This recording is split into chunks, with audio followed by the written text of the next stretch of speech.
When I first wrote about Jane Andrews a few years ago, the story seemed so extraordinary that it almost felt like fiction.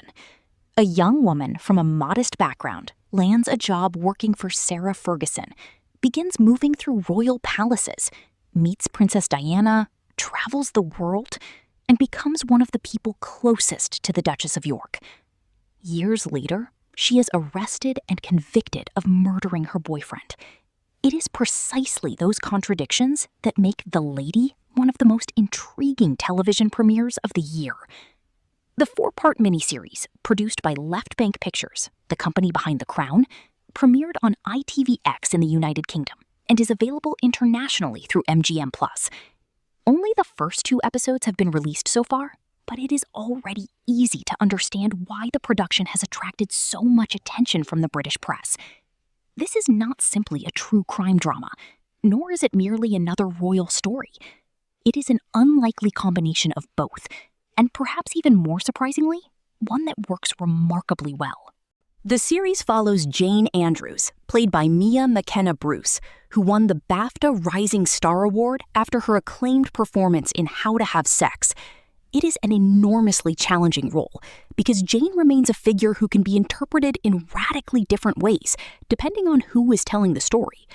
To some, she is a victim. To others, a manipulator. To others still, a survivor, a murderer, or some complicated combination of all four. Alongside McKenna-Bruce, Natalie Dormer portrays Sarah Ferguson, while Ed Spielers plays Thomas Cressman, the man whose death would turn Jane into one of Britain's most infamous criminals. Born in Grimsby in northern England, Jane grew up in an environment marked by financial hardship, eating disorders, depression, and troubled relationships. At the age of 21, she responded to a job advertisement published in The Lady magazine, without realizing the position involved working directly for Sarah Ferguson. Within months, she found herself living a life completely removed from anything she had previously known. Jane spent nearly a decade at the Duchess of York's side, accompanying her on trips, managing her wardrobe, helping organize her schedule, and moving within circles that included some of the most recognizable figures in the British monarchy. She became so close to Ferguson that the Duchess nicknamed her Lady Jane, a reference that would eventually inspire the title of the series itself. It was an extraordinary social ascent for someone without aristocratic connections, wealth, or status. Yet the first 2 episodes suggest that this transformation came at a high emotional cost. The series' greatest strength lies in recognizing that the most compelling part of the story is not the murder itself, but the woman who existed before it. Rather than presenting Jane as a ticking time bomb waiting to explode, The Lady focuses on her vulnerability, her constant need for validation, and her almost desperate desire to belong. McKenna-Bruce captures that fragility beautifully, creating a character who remains sympathetic even when viewers already know how her story ends. That may be exactly why the series is so absorbing. The audience already knows that tragedy is coming. The suspense lies not in the outcome, but in the journey toward it.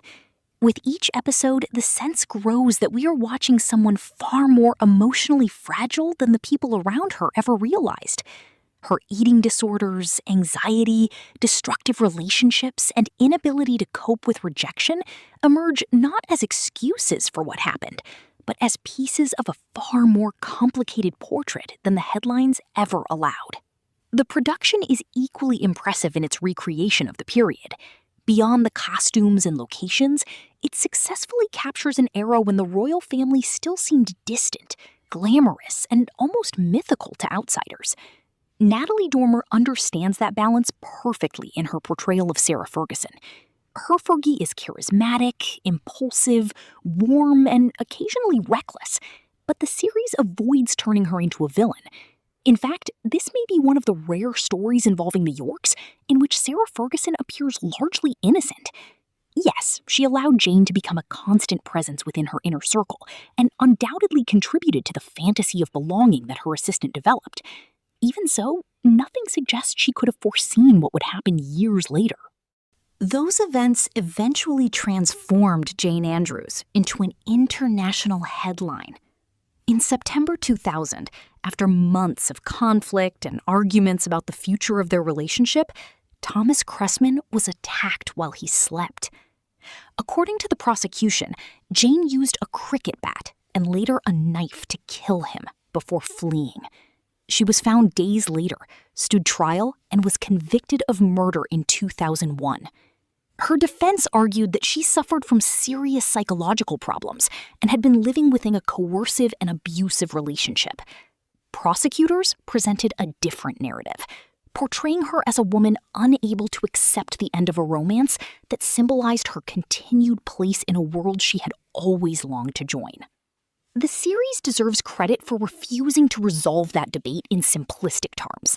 Rather than offering a symbolic acquittal or a fresh moral condemnation, the lady appears genuinely interested in understanding who Jane Andrews was before she became synonymous with a notorious crime.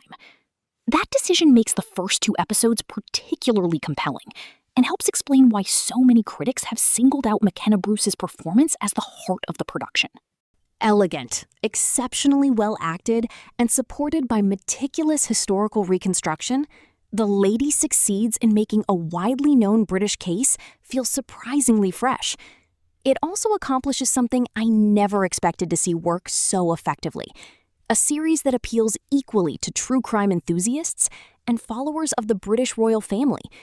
These are 2 worlds that rarely overlap, yet here they combine to create a story that is as fascinating as it is bizarre.